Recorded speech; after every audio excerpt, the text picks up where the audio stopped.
Oui, bonjour, bonsoir mes chers frères, mes chers compatriotes. Eza toujours Rabino, la voix du Kivu, la voix des sans-voix, toujours au service du peuple. Nous sommes ici, nous sommes au service du peuple. Nous sommes ici pour le peuple congolais. Na émission na biso elekaki, tebisaki bino kitoya koya koloba sur la difficulté ya vie oyo toujours mener pour le moment na kati ya mboka na biso ya Congo. Toziba message ebele.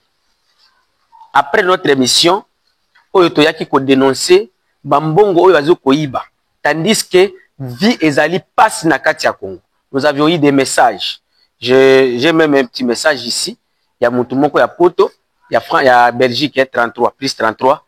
Azoko fingi même un message normal. Yozo Loba Fatima Bey, parce que lui il est en train de manger en Europe. Il est très bien en Europe. Donc, vie, il y a des Congolais. Konyo comme des Congolais, ils ont poussé la télé comme côté. Lui, il est en Europe parce que en Belgique, la vie sociale est bien. Mais babiso ba compatriote naye. Oya lobaka na ba couloir kuna ya matonge wapi na Belgique, kolobake non alingi Congo, ce qui toye ko dénoncer la mauvaise gouvernance sur na mboka na biso, mais a Monique aya ko finga kaka yo. A Monique yo nde komi M23. A Monique yo nde komi Zoba. Il oublie que s'il est en Europe, c'est parce que ça ne va pas ici au pays. Et même s'il est en Europe, ici au pays, il y a des cousins, des cousines, des frères, des petits frères, des tantes, des oncles. Tous ces oncles-là sont en train de souffrir. Et si vous êtes dans la ligne, même dans la lignée présidentielle du chef de l'État, ils ont été que nous sont de quoi Félix Sekedi, ils ont vivre bien, ils ont vivre bon. Ils ont une famille restreinte, ils ont un million. Mais dès que vous allez à Moupompa, vous allez trouver, il y a des gens, des familles de Sekedi, dans la même famille, mais vous allez de l'autre côté, ils ont fait Kabilanganaï. Mes frères, mon frère, oyebi un message, même si vous fingi, toujours pour dénoncer que Félix Sekedi, avec ses collaborateurs, ce sont des voleurs. Et puis, bazoko venu pour la population. Nazwaki message, ya Ndeko Moko Kouta Kinshasa. Ndeko Lana alobi, azana kati ya commune ya Kasavubu. Ye kozana kati ya commune ya Kasavubu alobi la voix du Kivu merci mingi na ndengo zoko dénoncer makambo oyo population congolaise tozoko vivre. Nous qui sommes dans la capitale, awa Ndunda oyo biso zo somba awa 500 Ndunda na Kinshasa ezana 10 000 francs. Ndunda nazoko atangel eza message atindelinga Ndunda na Kinshasa ezali na 10 000 francs. Yebisanga alobi kopo moko ya madesu na Kinshasa ekomi na 5 000 francs. Et puis alobi boy depuis Félix azana pouvoir vie na Kinshasa ekomi mabe ndelo kwa alobi vie eza likolo balabala nyonso ezali ya kokufa. Nazo kotanga message moto ya Kinshasa tindeli ngai. Et puis yo za na poto zo ko défendre Félix Sekedi. Akomelinga keno transport ya kobima Masina kokende Zando ekomi na 5 000 francs. Je ne suis pas Kinshasa, je suis à Uvira. Mais c'est le message d'un compatriote à provenance de Kinshasa oyo azoko tinda po na problème ya vie oyo population congolaise bazo ko subir na Kinshasa. Kobima Zando. Eza message, nazo kotanga message. Kobima Zando Masina ekomi 5 000 francs. Et puis alobi boy. Na Kinshasa pour que olia moi mouke au moins au banda na 40 000 francs. 40 000 wana. Je pense que na ba salaire ya ba NGO tozo ko zora mboka oyo na ba libanais za déjà salaire ya papa mobimba ya moi mobimba 40 000 francs pour que na Congo olia mboka ngo za misala te. Alobi boye nde kwango alobi na tango ya Kabila soso soso tobanda kosomba yango na 2500 lelo ekomi na 15 000 francs. Kopo ya loso ezalaki na 800 lelo tozo kosomba yango na 2000 francs. Mais mon frère, vous venez, vous nous insultez parce que nous sommes venus dénoncer la hausse des denrées alimentaires, la hausse des prix des denrées alimentaires. Vu cher et comme une mboka, mais vous êtes venus, vous nous accusez pour rien. Un deuxième message. Je n'allais pas vous montrer les messages pour garder l'anonymat de nos téléspectateurs. Message outi na Kolwezi. Na Kolwezi, pardon. Et outi na nani na Kasumbalesa. Niko Kasumbalesa. Alobi na Swahili, a commis en français. Abandai na Swahili puis a commis en français. Alobi boye. Bonjour de la voix du Kivu. Tolanda ki o malamu na ndenge o denosa ki pona mbongo zo ko iba manakati ya mboka na biso. Je suis en train de traduire. C'est le français. Alobi ke bango na Kolwezi. Bido ya mai mibale eza na 500 francs. Je sais que le globa wana lobaki yango lisusu awa oyo bato Lubumbashi babinga kingai.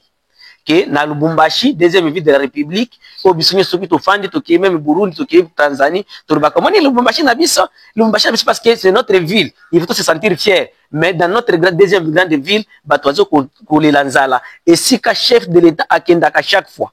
Et je n'ai jamais vu Président Félix Tshisekedi na Lubumbashi akende même na ba commune ko kende ko tambola la population atala. Yeso qui a commis dans Lubumbashi to landa kwa télévision ya kenda kaka na ba bureau climatisé apika abapesi na mbongo na ye azongi na Kinshasa tandis que la population tentait de souffrir. Sama Lukonde, le fils de Lubumbashi, tant que premier ministre, a quitté na Lubumbashi na aéroport, a créé na bureau climatisé, bapesi mbongo na ye azongi na Kinshasa. La vie de la population, ils ont kolobela ye lokota mokote.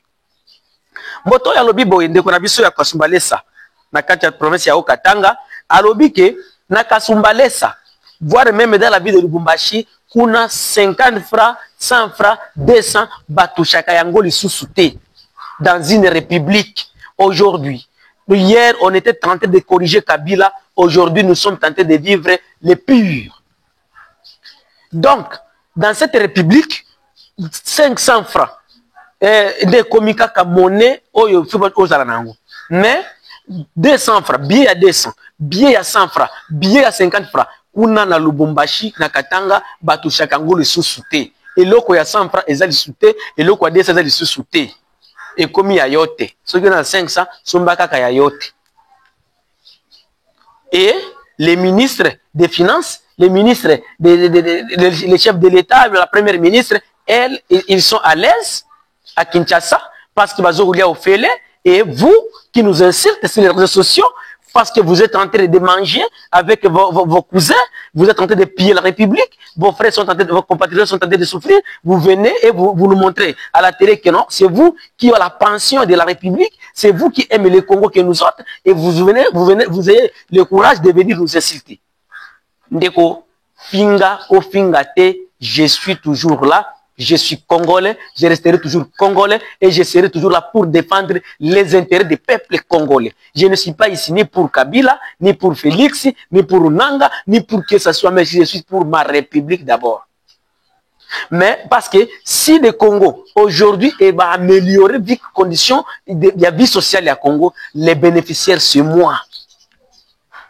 Les bénéficiaires ce sont des charpentiers, ce sont des maçons. Ce sont des badocs mutunyo so ko se retrouver mais na vie oyo piaka na Congo mutu so komi ko la bande ko nga on a na piaka moko wa vina ngai oya ko sunga même 2000 francs sunga na compte na ngai na piaka mais bande ko muso to lo bangote piaka ngo ezate pona ni je suis un jeune non j'ai la force de travailler j'ai pas le travailler même de côté de travailler wapi même ceux qui dit qu'on travaille na oya ko pesa musala ya ko zo mbongo wa et vous voulez que qu'on puisse acclamer seulement est-ce que vous nous prenez des idiots? Est-ce que non, la jeunesse congolaise, Bazali, Paris, tous la jeunesse moko ba courageux. Mais le problème, c'est l'environnement. Oyo, gouvernement, azoko tia na kati ya mboka, bongo nyoso ya mboka ya Congo, ezoko hiba makokende poto. Je vais vous montrer une différence qui se trouve entre le gouvernement actuel, ou bien les dirigeants actuels, et les dirigeants de l'époque de Kabila. Il est certes qu'à l'époque de Kabila, le budget Nabiso a 3 milliards, 4 milliards de dollars, voire même 7. Natango ya Kabila. Mais la majorité des gens qui travaillent avec Kabila, leurs enfants étaient ici au Congo. Leurs femmes étaient ici au Congo. Mbongo babanda koyiba wana, babanda kotisa ngo na wenze. Tango bakotisa ngo na wenze basombi biloko ezoko circuler. Les politiciens qui étaient avec Kabila, bazaki na ba fondation. Prenons par exemple, je vais vous donner l'exemple d'ici chez nous. Moi je suis des fils. Je veux parler uniquement pour nos enfants des fils. Parce que j'ai des preuves. Dans les vidéos qu'on a vivant. L'honorable, l'ancien directeur de cabinet, Nemi Moulania, ce qui a été à Kinshasa avec son CNPD, à Koya, à servir bateau. Donc, ce qui a côté, membre de la CNPD, ba 10 000, ba 20 000, ba 10 dollars, ba 100 dollars, ba Kouzwa. Prenons par exemple, ce qui a qui na 100 000 dollars. 100 000 wana, a dispatché, on ne peut pas ya bateau. À Kozong à Kinshasa, te 100 kozala na nyongo, ba comme ça que chef, coordonnateur na moko bizano. Okenda ozongi mais tozana mwa nyongo moko ya 1000 dollars activité bato ya kotia ubwari kuna omoni akei nyongo lususu soki akomi na Kinshasa 10 000 dollars wana et comme ça 10 000. C'est un exemple qui sont de données. Comment mbongo circulation mbongo zate. Mama Louise Munga Misozi ayepe auti Kinshasa mwana Fizi aye kotoyo avec la fondation Fondalmo. Tango akoya na fondation Fondalmo mama Louise parce que badoko sunga bato mingi na kati mama wana ba mama oya na kati ya bazo kubila na kati ya hôpital nini donc ba activité nyonso yepe atiki aye mama Chenille la Mwanza soki ayepe apesi mbongo. Prenons par exemple mama Louise yaki na 50 000 a pris 600 000 ya nemi wana et commis 150 000 alors Chenille la paie aye na 30 000 et commis 180 000. Honorable Ambatobe ayepe na 20 000 na ye na kati ya association na bango. Oyo ba fondation na bango. Mbongo wana tokukuti ke budget za muke mais mbongo za tozana eza na circulation. Eza na kati ya commerce, eza na nini mais il y a la circulation de l'argent. Il y a la circulation de l'argent. Mais ce qui est par exemple na ba côté ya babandundu. Banani ba Obeminaku les professeurs de Minakou, ils avaient des associations. Et je pense qu'ils m'ont fait un le bureau qu'on a zolo ba akuna. Je n'ai jamais été au Bandundu. Au Kassai, je sais que les gens comme Ngoï Kassanger, les autres faisaient ce que je suis en train de vous dire ici. À Lubumbashi, je sais que les gens comme Ari Mopasakani et les autres, alors bon, on est bandé pour circuler. Mais aujourd'hui, les problèmes que nous sommes tentés de vivre aujourd'hui au pays, c'est quoi? Tous ces gens qui sont tentés de nous diriger aujourd'hui, bah, oh, nous sommes à un poste moko ya bien. Azali, moi si naye, bana naye, bazali na poto. Belgique, France, Canada, États-Unis, Allemagne, Palagos, ceux qui Palagos, kuna, Paraguay. Je sais que nous avons bon na bango, bandongo nyos wana, azoko bimaboyoka kinde, le pasteur, chef de l'État wana, bazoko loba Shekina, le président Shekina, azoko banambongo na bakarte ya porte veste, bambongo nyos wana 2 millions de dollars et qui na poto. Biso côté tozo contribuer ba taxe na biso mais mbongo zo kokende na poto. Alors toyo kokuta keno il n'y a pas la circulation d'argent. On est en train de travailler, on est en train de chercher par-ci par-là mais il n'y a pas la circulation d'argent. Yango wana zo sala kimboka na biso Félix Sekedi ses amis de la présidence et de d'autres places bazali koyiba kaka mbongo. Mutu nyoso za na kati ya gouvernement na biso awa soki okutani na ye okaka ngala dafa bien na poto hein. Alors, autant de famille n'a pas toujours vivre venir koto. Yango même mawa ou bien nani akufuta biso côté zate parce que lui ses enfants ils sont tentés de manger en Europe, ils sont tentés d'étudier en Europe, biso ko vivre ndengeni. Même ba bulletin de moni ki non, ba bosani ko na kufuta ba bulletin na kosomba ba bulletin jusqu'à ce que M23 de vendre sikoyo kosomba ba bulletin oyo bazo pesa bana. Parce que leurs enfants ne sont pas ici. Bazo kotanga wate. Est-ce qu'on a souci kosomba la bana bulletin? Si les autres amis d'été salamate, leurs enfants ne sont pas ici. Est-ce que vous avez un souci? Moi, à côté de moi, pourquoi vous avez un examen d'état? Attends, place parce que son enfant est en Europe. Et tout ça, ils appellent la responsabilité de notre peuple congolais. Chaque jour. Tout se prendre en charge. Je suis un chroniqueur activiste. Tout se prendre en charge. Si c'est la révolution, faisons ça. Si c'est des chasseurs, les détracteurs, ils font les chasser parce qu'ils ont vu Nabiso, ils ont vu les bazo koti en danger. Ba o baza na danger, ils ont na yo yozo finganga parce que vous allez X, Y, vous allez na katia partie IDPS, surtout les gens de l'IDPS. Être à l'IDPS, tandis que vous avez souffert, nanga na frère nanga moko awa. Ça membre IDPS. Na kenda kukuta sika ateka ba unité na ye. Okuta sapato azokolata na emise komoni parce qu'il y a la mauvaise gouvernance yango tozokozwa mbongo te. Et puis azaka courage misala oyo kende ko sala kende atanga asisra is there atanga mais vie ya mboka ezoko permettre ya vivre mete situation politique ya mboka. Fais-moi une bonne politique, je te ferai une bonne économie. Fais-moi une bonne politique, je te ferai une bonne sécurité. Fais-moi une bonne politique, je te ferai ceci. Donc, c'est la manque de la politique dans ces pays. Les problèmes de la vie sociale. Les problèmes, et comme la chef de l'État, et comme la première ministre, si c'est la démission, déposez vos démissions. Parce que la population va souffrir. La population n'est pas satisfaite. La guerre que nous sommes en train de mener pour le moment de la population, ce n'est pas seulement la guerre du M23. Vous pouvez condamner le M23 pour rien. Il y a une autre guerre que je vous ai dit la fois passée, c'est le M20 que nous sommes en train de mener, guerre Yanzala. Tout ce que vous nous avez promis lors des campagnes électorales, on ne vit absolument rien. Tout ce que vous nous avez dit. Tout ce que vous nous avez dit. Oh, il y a ceci. Je me rappelle... j'avais suivi une vidéo du chef de l'État à Lubumbashi, à Bandeko condamné Moïse Katumbi, tant que gouverneur, à Boma, chemin de fer, à favoriser la traque, mais, dira tout son mandat, qui a ta place, le chef de l'État a construit, hein? Le chef de l'État a construit Oubé Kaboula. Parce qu'à l'époque, je me demandais comment le chef de l'État, il peut condamner monsieur le gouverneur, ancien gouverneur de Katanga, tandis que Nani SNCC, ils ont un DG ou ils ont nommé par le président de la République. Donc, ils ont une compétence à gouverneur. Mais le président est arrivé dans l'ordre de campagne, il s'est attaqué directement à l'ancien gouverneur. Mais, mandat de Silti Kaboula Kimi, n'a eu quitté que notre Kaboula Tongi 1 kilomètre de chemin de fer. Est-ce que monsieur le chef de l'État, le chemin de fer, est-ce que lobby va corriger au PT? Ni au côté que la bisso héritage de à l'époque de Félix, on vivait vraiment une vie heureuse. C'est seulement pour jusqu'à présent, souvenir à Mouna à l'époque de Félix, il y avait des informations de détournement et des immunités, bon, je peux dire des immunités tribales ou des immunités du parti.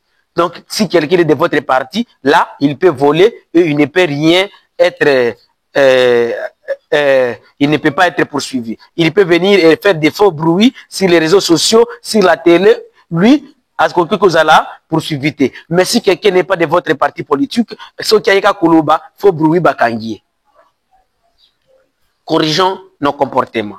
Aimons notre pays. Naïbité, na lobby makambouébélé, mais mon message auprès de nos gouvernants est que va améliorer la vie sociale de la population.